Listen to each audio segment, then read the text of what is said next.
الحمدللہ رب العالمین والصلاة والسلام علی رسولہ الکریم اما بعد فاعوذ باللہ من الشیطان الرجیم بسم اللہ الرحمن الرحیم ان الشرک لظلم عظیم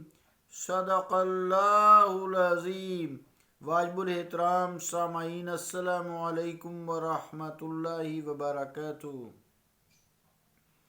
آیت کریمہ کا ترجمہ یوں ہے کہ بے شک شرک ظلم عظیم ہے، اللہ کا قول سچا ہے جو بڑی ہی عظمت والا ہے۔ عزیزان گرامی قدر، گفتگو کا آغاز کیا تھا کل کہ تکفین جس میں انسانی کے تصور عظمت اور اس کے اعزاز و اکرام کی علامت ہے، یعنی مردے کو کفن پہنانا۔ جو لوگ تنگ نظر ہیں قبروں پر چادر اور پھول چڑھانے کے حق میں نہیں ہیں، بلکہ اسے بدعت اور شرک قرار دیتے ہیں، اور پھر میت سے کسی قسم کے سطل یا کپڑے کے انتصاب کو ناجائز قرار دیتے ہیں، وہ کبھی بھی ایسا نہیں کر سکتے کہ ان میتوں کو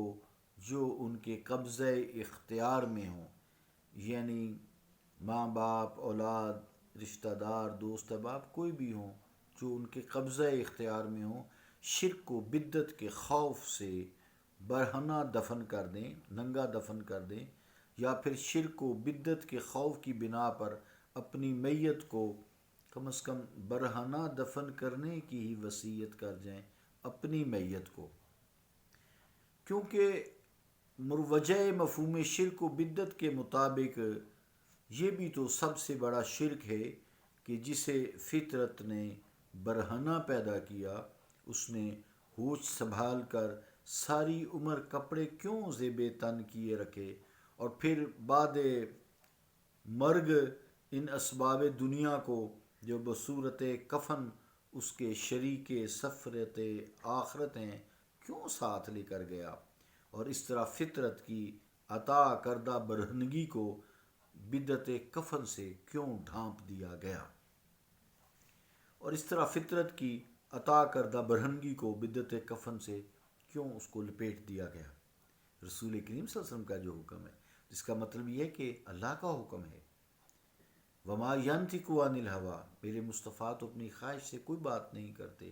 ان ہوا الا وحی یوحیٰ، یہ تو وہی بات کرتے ہیں جو آپ کی طرف وحی کی جاتی ہے۔ اور اس طرح جو فطرت کی برہنگی ہے اس کو برقرار نہیں دیتے۔ عزیزان گرامی قدر، اگر کچھ لوگ عقیدت سے مزارات پر چادریں چڑھاتے ہیں، پھول چڑھاتے ہیں، اس کا ثبوت قرآن مجید سے طلب کیا جائے تو پھر یہ بھی بتانا پڑے گا کہ خدا نے قرآن مجید کی کس آیت میں یہ حکم فرمایا ہے کہ تم میرے پاس کفن پہن کر آنا، تم میرے پاس کفن پہن کر آنا۔ مگر افسوس کی بات یہ ہے کہ ایسی باتوں کو کوئی بھی شرک و بدعت نہیں کہتا، اور اگر کہتا ہو تو اسے اپنے لیے یہ وصیت بھی کرنا ہوگی کہ اسے بحالت برہنگی یعنی ننگا پن سپرد خاک کیا جائے۔ تو کل کی گفتگو اور آج کی گفتگو یہ ثابت کرتی ہے کہ میت کے لیے کفن کا اہتمام صرف اس لیے کیے جاتا ہے، میت کے لیے کفن کا اہتمام، انتظام اس لیے کیا جاتا ہے کہ اس کی انسانی عظمت کو اعزاز مزید دیا جا سکے، اور اس طرح اپنی طرف سے اسے خراج عقیدت پیش کیا جا سکے۔ یہ تو ہوئی بات عام عوام کو سمجھانے کی، خاص کے لیے جو نزدیک ہے بات، یعنی خاص کے نزدیک فلسفہ کفن کچھ اور نوعیت کا حامل ہے، خاص بندوں کے لیے۔ ان کے خیال میں جب فوت ہونے والا انسان کفن پہن کر بارگاہ خداوندی میں حاضر ہوتا ہے تو اس کی زبان حال یہ کہہ رہی ہوتی ہے، سید امجد حیدرآبادی رحمۃ اللہ علیہ کی زبانی، ضائع فرمانا سرفروشی کو میری،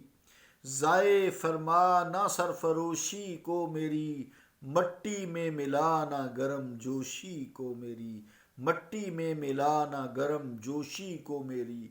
آیا ہوں کفن پہن کر اے رب غفور، آیا ہوں کفن پہن کر اے رب غفور، دھبا نہ لگے سفید پوشی کو میری، دھبا نہ لگے سفید پوشی کو میری۔ اللہ تعالیٰ ہمیں ہدایت عطا فرمائے اور خواہ مخواہ یہ شرک بازوں سے بچائے جو شرک کے فتوے دیتے رہتے ہیں، اچھے بھلے نیک لوگوں کو،